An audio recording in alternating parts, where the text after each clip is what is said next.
नमस्कार, स्वागत है आप सभी का आपके अपने यूट्यूब चैनल संस्कृत वाङ्मय में। आज जैसा कि हम लोग जानते हैं कि हम लोग इस समय शिक्षण अभिरुचि जो क्वेश्चंस आते हैं उसके डिस्कशन कर रहे हैं।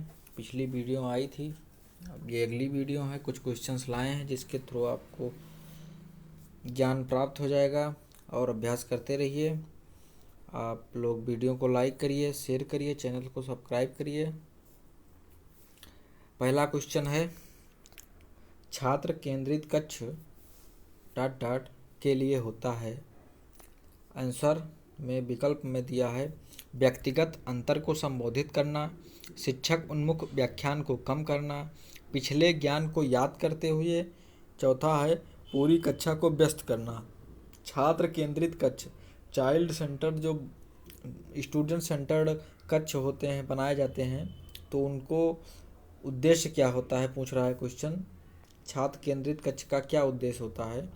तो इसमें पिछले ज्ञान को याद करने के लिए छात्र केंद्रित कक्ष नहीं बनाए जाएंगे, पूरी कक्षा को व्यस्त करने के लिए छात्र केंद्र नहीं बनाए जाएंगे, शिक्षक उन्मुख व्याख्यान को कम करने के लिए छात्र कक्ष नहीं बनाया जाएगा, व्यक्तिगत अंतर को संबोधित करना, व्यक्तिगत अंतर के कारण छात्र कक्ष बनाए जाते हैं, क्योंकि इंडिविजुअल डिफरेंसेस होते हैं जिसके कारण हर एक छात्र की अलग सामर्थ्य होता है, जिसके कारण शैक्षिक रुकावट आती है अथवा शैक्षिक में वो अधिक जल्दी जान जाते हैं, जल्दी सीख सकते हैं। कुछ बच्चे होते हैं तो उनके लिए छात्र केंद्रित कक्ष इसीलिए बनाया जाता है। तो ये पहला विकल्प सही हो जाएगा। छात्र केंद्रित कक्ष का मतलब उनकी रुचियों के अनुसार, उनके किस बच्चों की रुचियों के अनुसार, छात्रों की रुचियों के अनुसार शिक्षा को प्रोवाइड करना। अगला क्वेश्चन, शिक्षा का मुख्य लक्ष्य किसी व्यक्ति का निम्न में कौन सा विकास करना है? ज्ञान का विकास करना, शारीरिक विकास करना, व्यक्तित्व का विकास करना या बुद्धिमत्ता का विकास करना? तो इसका आंसर क्या हो जाएगा? शिक्षा का मुख्य उद्देश्य क्या होता है?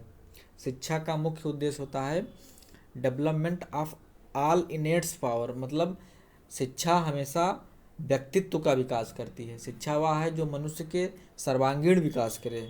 तो इसका आंसर क्या हो जाएगा? व्यक्तित्व का विकास। शिक्षा केवल ज्ञान देने से संबंधित नहीं होती है, इसलिए ये क्वेश्चन गलत है। और बुद्धिमत्ता, इंटेलिजेंस से शिक्षा का कोई मतलब नहीं होता है, और शिक्षा का कोई मतलब बेरोजगारी से भी शिक्षा का कोई मतलब नहीं होता है। शिक्षा व्यक्तित्व को विकास करती है। अगला क्वेश्चन हम लोग देते हैं, जॉन एडम्स के अनुसार शिक्षा डॉट डॉट प्रक्रिया है, जबकि जॉन डीबी के अनुसार शिक्षा डॉट डॉट प्रक्रिया है। पहला ऑप्शन द्विध्रुवीय, त्रिध्रुवीय, डाईपोलर, ट्राईपोलर। दूसरा ऑप्शन है त्रिध्रुवीय, द्विध्रुवीय।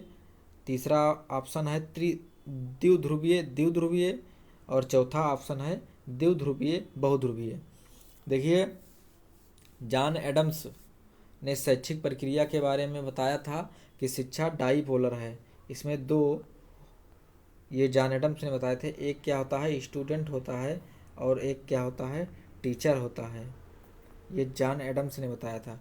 लेकिन मैंने पिछली वीडियो में बताया था ना कि जॉन डीबी ने ट्राईपोलर बताया है। ट्राईपोलर में एक लर्नर होता है, एक लर्नर होता है और एक टीचर होता है। लर्नर, टीचर और क्या करिकुलम। तो लर्नर, टीचर और करिकुलम होता है। लर्नर और टीचर के बीच में एक इंटरेक्शन होता है, करिकुलम का आदान प्रदान होता है, पाठ्य वस्तु का साझा होता है। पाठ्य वस्तु को साझा करते हैं कौन? टीचर और लर्नर, शिक्षक और विद्यार्थी। तो आंसर क्या हो जाएगा इसका सही? हम लोग देखते हैं, जॉन एडम्स ने द्विध्रुवीय बताया है और जॉन डीबी ने त्रिध्रुवीय बताया है। तो ऑप्शन पहला ही इसका सही हो जाएगा। जॉन एडम्स ने द्विध्रुवीय बताया है, शिक्षक और लर्नर, और जॉन डीबी ने त्रिध्रुवीय बताया है, शिक्षक, छात्र और पाठ्यवस्तु। अगला क्वेश्चन, बुनियादी शिक्षा का विचार किसके द्वारा प्रतिपादित किया गया था? डॉक्टर जाकिर हुसैन, डॉक्टर राजेंद्र प्रसाद, महात्मा गांधी अथवा रविन्द्रनाथ टैगोर? ये क्वेश्चन पूछता है और आया भी है। क्वेश्चन ऐसे आ सकते हैं, डॉक्टर जाकिर हुसैन, डॉक्टर राजेंद्र प्रसाद, महात्मा गांधी, रविन्द्रनाथ टैगोर में रविन्द्रनाथ टैगोर ने शांति निकेतन की स्थापना की थी। शांति निकेतन की स्थापना की थी। अगर क्वेश्चन आए तो आप लोग जाने रहिएगा। और बुनियादी शिक्षा का जो कार्यक्रम था, इसको किसने सही बुनियादी शिक्षा को लागू किया था? महात्मा गांधी ने। ये महात्मा गांधी का कार्य है बुनियादी शिक्षा को प्रतिपादित करना। मतलब शिक्षा ऐसी हो जो हमारे जीवन को जीविकोपार्जन के लिए ले जाए, इस प्रकार की शिक्षा व्यवस्था के लिए जो है गांधी जी ने विचार दिया था। निम्न में कौन सा मूल्य शिक्षा का उद्देश्य है? कौन सा मूल्य शिक्षा का उद्देश्य है? एजुकेशन का ऑब्जेक्टिव्स है कौन सा मूल्य, कौन सा वैल्यू? नैतिक मूल्य, मोरल वैल्यूज, सामाजिक मूल्य, सोशल वैल्यूज, राजनीतिक मूल्य, पॉलिटिकल वैल्यूज एंड आर्थिक मूल्य, इकोनॉमिकल वैल्यूज। तो शिक्षा का जो मूल्य उद्देश्य होता है वो क्या होता है? नैतिक मूल्यों को अंतर्निविष्ट करना, नैतिक मूल्यों का सम्मिलित करना शिक्षा का उद्देश्य होता है। आंसर एक ही इसमें सही है, नैतिक मूल्यों को अंतर्निविष्ट करना शिक्षा का उद्देश्य होता है। और शिक्षण क्या है? शिक्षण एक सामाजिक प्रक्रिया है।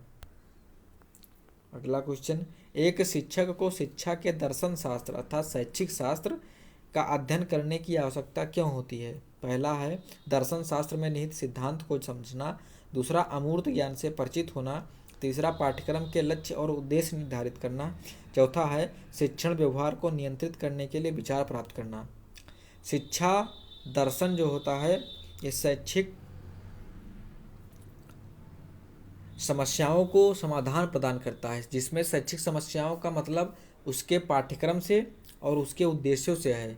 शिक्षा में कौन से उद्देश्यों को निर्धारित करके किस पाठ्यक्रम को शामिल किया जाए, शिक्षा दर्शन यही बतलाता है। तो इसका आंसर 3 नंबर हो जाएगा, पाठ्यक्रम के लक्ष्य को और उद्देश्यों को निर्धारित करना।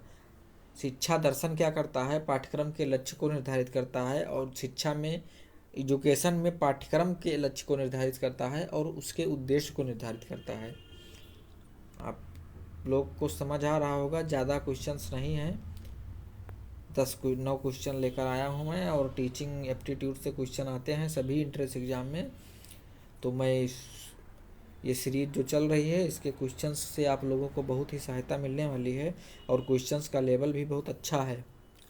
प्रारंभिक शिक्षा ... स्वतंत्रता के बाद हमारे देश के शैक्षिक विकास में एक प्राथमिकता रही है। विकेंद्रीकरण, विकेंद्रीकरण मतलब क्या होता है? अलगाववाद। विकेंद्रीकरण मतलब अलगाववाद होता है। सार्वभौमिकरण, सामाजिक सहभागी और उपेक्षा। तो प्रारंभिक शिक्षा स्वतंत्रता के बाद हमारे देश की शैक्षिक विकास में एक प्राथमिकता रही है, किसके लिए? सार्वभौमिकता के लिए। अगला क्वेश्चन, शिक्षा के 2 प्रमुख उद्देश्य हैं। बालकों में विषयों का ज्ञान व उनका मानसिक विकास करना, विषयों का ज्ञान देना व परीक्षा के लिए तैयार करना, और तीसरा है विषयों का ज्ञान देना एवं उनको कंठस्थ करवाना। रिकॉल एंड रिकॉग्निशन होता है, मतलब प्रत्यास्मरण करिए और प्रत्याभिज्ञान कीजिए, उनको चीज़ों को बताइए, चीज़ों को रटा दीजिए। अथवा चौथा नंबर है विषयों का ज्ञान देना व व्यावसायिक कौशल का विकास करना। कौशल विकास योजना जो कि प्रधानमंत्री द्वारा लॉन्च की गई है, उसके बेसिस पर ये ऑप्शन दिया है। तो शिक्षा के 2 प्रमुख उद्देश्य क्या होते हैं? बालकों को विषयों के बारे में ज्ञान देना और उनका मानसिक विकास करना, मेंटल डेवलपमेंट करना। तो इसका आंसर एक ही सही हो जाएगा। सिर्फ विषयों का ज्ञान देना और परीक्षा के लिए तैयार करना शिक्षा का उद्देश्य कभी नहीं रहा है। विषयों का ज्ञान देना, उनको कंठस्थ करवा देना, सिर्फ आप उनको कंठस्थ करवा देंगे तो बोध स्तर पर, प्रयोग स्तर पर और विश्लेषण, संश्लेषण, चिंतन स्तर पर उनको ज्ञान का विश्लेषण नहीं हो पाएगा।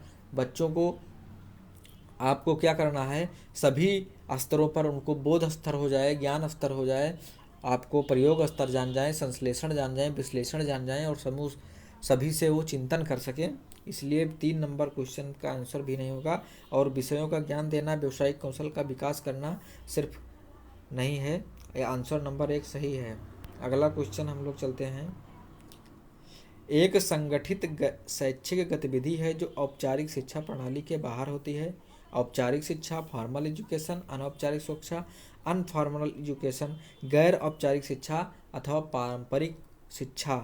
तो क्या हो जाएगा, जो औपचारिक शिक्षा होती है ये अनिवार्य होती है और इसमें आपको प्रतिदिन जाना पड़ता है यूनिवर्सिटीज़ में, कॉलेज में, स्कूल्स में। अनौपचारिक शिक्षा के लिए इग्नू वगैरह की व्यवस्था की गई है जिसमें मुक्तयात्मक शिक्षा का व्यवस्था होती है। ये लाइफ लॉन्ग चलने वाली प्रक्रिया है। अनौपचारिक शिक्षा आप विद्यालय में ना पढ़ते हुए, कॉलेज में ना पढ़ते हुए, फिर भी आप जीवन में बहुत सारी चीज़ों को सीखते रहते हैं और शिक्षा का अर्थ ही होता है सीखना। तो और गैर औपचारिक शिक्षा और पारंपरिक शिक्षा वह है जो पीढ़ी दर पीढ़ी चलती आ रही है। तो इसका आंसर क्या हो जाएगा, इस क्वेश्चन का आंसर होगा गैर औपचारिक शिक्षा। 3 नंबर आंसर इसका सही है। गैर औपचारिक शिक्षा एक संगठित शैक्षिक गतिविधि है जो औपचारिक शिक्षा प्रणाली के बाहर होती है। तो आई होप आप लोगों को समझ में आया होगा। आप लोग वीडियो को लाइक करिए, शेयर करिए, सब्सक्राइब करिए और आप लोग कमेंट्स में अपनी समस्याओं को बताइए। वीडियो कैसी लग रही है, हेल्पफुल है, अगर आप लोगों को सहायता मिल रहा है तो भी बताइए। यदि वीडियो नहीं अच्छी लग रही है तो भी बताइए, ताकि हम, यदि आपको क्या अच्छा नहीं लग रहा है, किसमें दिक्कत आ रही है, कोई भी जानकारी हो तो आप वीडियो में शेयर करिए और कमेंट्स बॉक्स में लिखिए। तो इसी के साथ विराम लेते हैं, मिलेंगे फिर एक नए वीडियो में। तब तक के लिए नमस्कार।